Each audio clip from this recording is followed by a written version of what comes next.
Hello दोस्त, मेरा नाम डॉक्टर उदय। अगर आप मेडिको से संबंधित हैं या आईसीयू में, एनआईसीयू में, इमरजेंसी वार्ड में या ऑपरेशन थिएटर में या इमरजेंसी टीम के साथ में अगर आपने काम किया है या कर रहे होंगे तो आपने एक चीज़ को बार बार देखा होगा और उसका प्रयोग भी किया होगा। जी हाँ, उस चीज़ का नाम है इंडोट्रैकियल ट्यूब या ईटी ट्यूब। जो आप मेरे हाथ में जो ये देख रहे हैं ट्यूब, इसी को बोलते हैं इंडोट्रैकियल ट्यूब। इस वीडियो में आपको जो है कि इंडोट्रैकियल ट्यूब की विभिन्न पार्ट तथा इस पे बने हुए पूरे मार्ग की विस्तृत जानकारी मैं देने जा रहा हूं। ये वीडियो आपके लिए बहुत महत्वपूर्ण है, इसलिए आप इस वीडियो में लास्ट तक बने रहें। सबसे पहले तो आपके माइंड में ये बात आ रही होगी कि जो ये ट्यूब होती है किस सबस्टेंस की मिल के बनी होती है। तो मैं आपको ये बता दूं कि जो मार्केट में जो ट्यूब मिलती है वो 3 प्रकार की होती हैं। जो पहली ट्यूब होती है वो रबड़ की होती है, जो कि इस समय बहुत रेयर ही मिल रही है वो। और जो दूसरी ट्यूब होती है वो सिलिकॉन की बनी हुई होती है। उसका एक फ़ायदा ये है कि उसको हम स्टेलाइज करके बार बार यूज कर सकते हैं, लेकिन वो बहुत कास्टली होती है वो। और जो तीसरी ट्यूब होती है वो पीवीसी की बनी होती है, यानी पॉलीविनाइल क्लोराइड की बनी होती है, जो कि हर मार्केट में अवेलेबल होता है, आसानी से मिल जाता है और सस्ती भी होती है। कॉमनली जो हम लोग यूज करते हैं वो पीवीसी मटेरियल की बनी हुई ट्यूब होती है। पीवीसी मटेरियल की बनी ट्यूब यानी पॉलीविनाइल क्लोराइड की। इसके फ़ायदे बहुत होते हैं। पहला फ़ायदा ये है कि ये सस्ती होती है, मार्केट में हर जगह मिल जाती है। दूसरा फ़ायदा ये है कि ये ट्रांसपेरेंट होती है, यानी कि पेशेंट के अंदर जैसे गले में हम डालते हैं, अगर कोई ऑब्स्ट्रक्शन होगा तो हमें बाहर से ही ट्रांसपेरेंट होने की वजह से हमें दिखाई देने लगेगा, जो कि सक्शन कैथेटर से हम उसको रिमूव कर लेते हैं। और तीसरा फ़ायदा ये है कि अगर हम इसको कितना भी मोड़ेंगे तो ये क्रिंक नहीं होगी, यानी कि इसमें जो एयरवे जो जितनी जा रही है वो उसमें कहीं रुकावट नहीं होगा।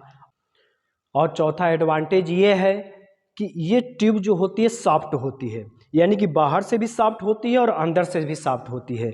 अंदर से सॉफ्ट होने का जो है कि मुख्य काम उससे ये है कि हम जब सक्शन कैथेटर जब हम अंदर डालते हैं तो आसानी से सक्शन हो जाता है। और बाहर का स्मूथ होने की जो मुख्य फ़ायदा ये है कि इंक्यूबेट करने में हमें ईजिली से इंक्यूबेट हो जाता है, आसानी से इंक्यूबेट हो जाता है।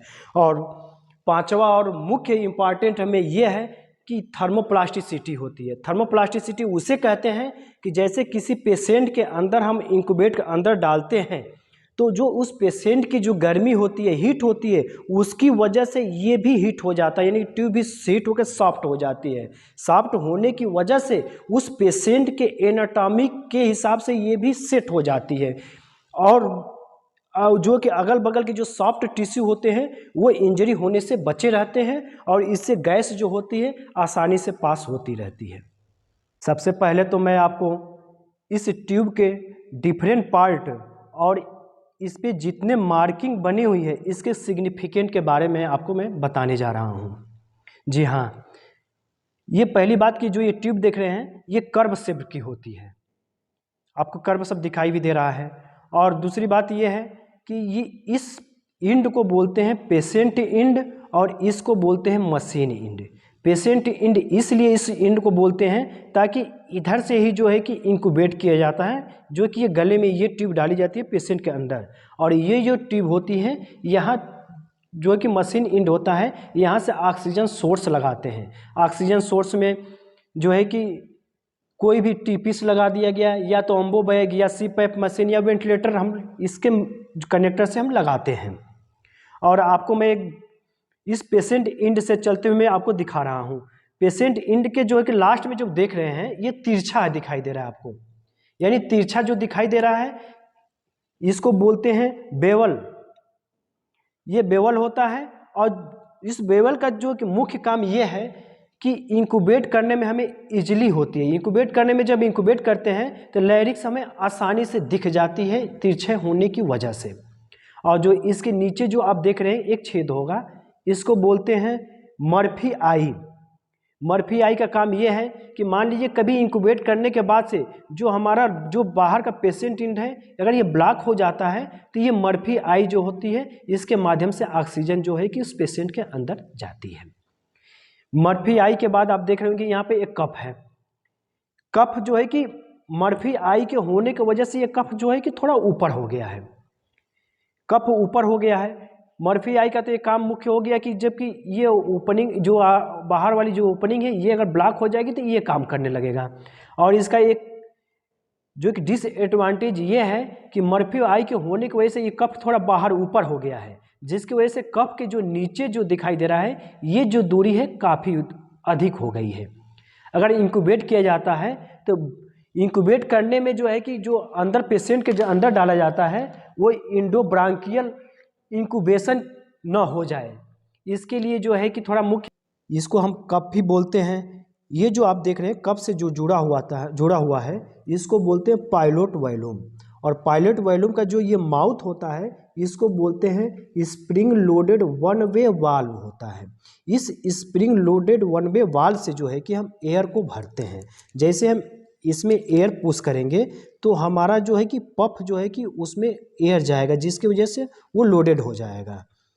आप देख रहे हैं जैसे हमने एयर डाला, एयर डालने से जो है कि ये जो है हमारा जो है कि पफ जो है कि लोडेड हो गया है। ये इसका मुख्य काम ये है कि जैसे हम गले में अंदर डालते हैं इस ट्यूब को तो ये जाकर के वहाँ पे फंस जाता है, लैरिंक्स के पास में फंस जाने की वजह से ये आसानी से बाहर की तरफ नहीं निकल पाता है। पहला तो ये काम हो गया कि आसानी से बाहर नहीं निकलेगा।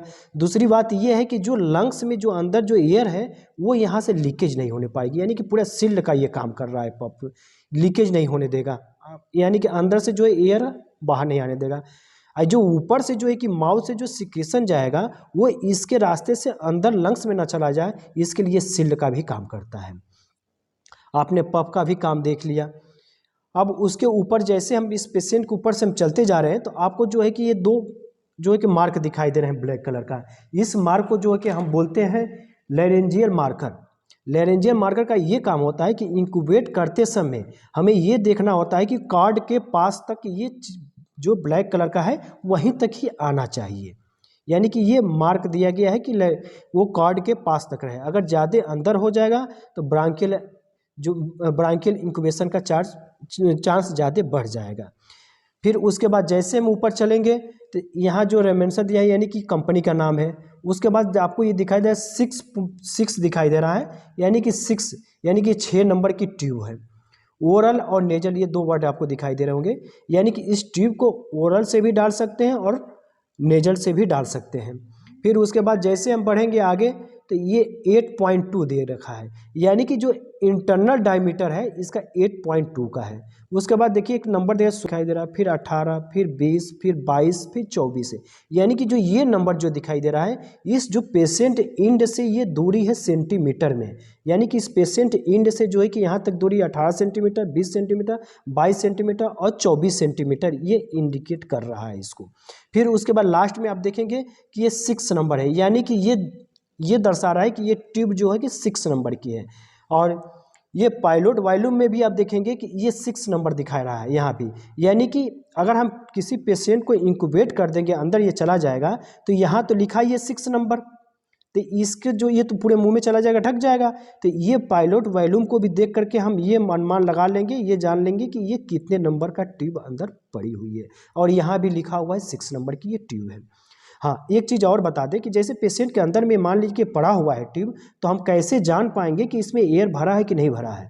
जी आप देख रहे होंगे ये जो पायलोट वॉल्यूम है ये भी लोडेड है, यानी कि इसके लोडेड होने की वजह से ये भी लोडेड है।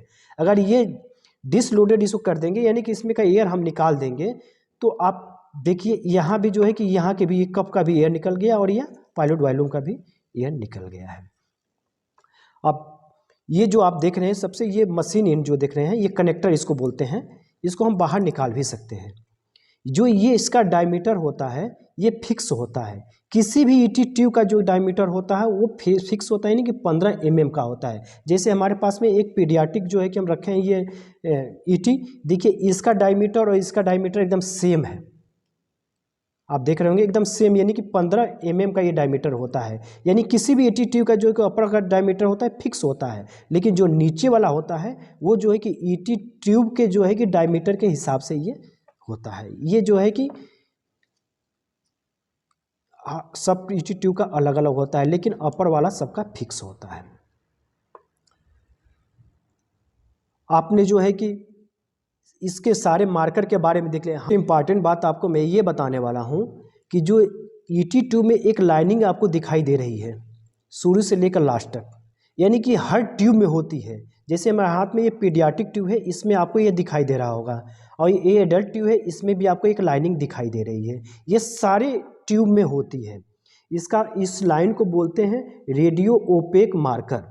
रेडियो ओपेक मार्कर का काम ये होता है कि जब पेशेंट के अंदर जब ये ट्यूब डाली जाती है तो उसका जब हम एक्सरे कराते हैं तो उस ट्यूब की पोजीशन हमें ज़्यादातर हद तक ये बताती है कि ये ट्यूब कहाँ तक डाली गई है, यानी कि पोजीशन को ये बता देता है, जो कि ये मार्कर, इस मार्कर को बोलते हैं radio OPEC marker.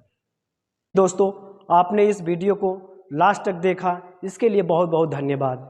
Thank you.